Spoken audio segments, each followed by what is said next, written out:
Hello বন্ধুরা, সবাই কেমন আছে? তোমাদের সকলকে আমার আরও একটি মিনি ব্লগে স্বাগত। তো এটা হচ্ছে আমাদের সেই খেলনাবাটি পিকনিকের পার্ট 2। আর যারা যারা পার্ট 1টা দেখোনি, এই ভিডিওর নিচে লিঙ্কটা দিয়ে রাখছি, গিয়ে ঝটপট দেখে আসো আর কমেন্ট করে জানাও যে তোমাদের কেমন লাগলো।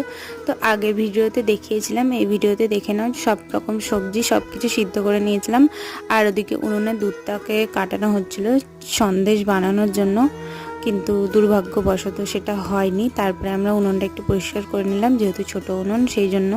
তারপরে আমরা আলুর দমটা দিকে বসিয়ে নিয়েছিলাম, যেহেতু আলু আর শুটি কড়াইটা সিদ্ধ করে নিয়েছিলাম, তাই তাড়াতাড়ি হয়ে গেছিলো। আর এদিকে দেবের গান শুনছিলাম আমি, ওটা মানে কপিরাইট পড়ে বলে আওয়াজটা কমিয়ে দিয়েছিলাম। আর আমি এদিকে ময়দা মাখাও শুরু করে দিয়েছি। পুরো রান্নাটা আমার বোনই করেছিল, আমি একটু হেল্প করেছিলাম। তারপরে আমি লেচি কেটে লুচি বেলা শুরু করে দিয়েছি। ভিডিওটা শেষ করছি। পার্ট 3-র জন্য তোমরা অপেক্ষা করো। সবাই ভালো থেকো, সুস্থ থেকো, চ্যানেলটা সাবস্ক্রাইব করে দিও। Tata, bye bye.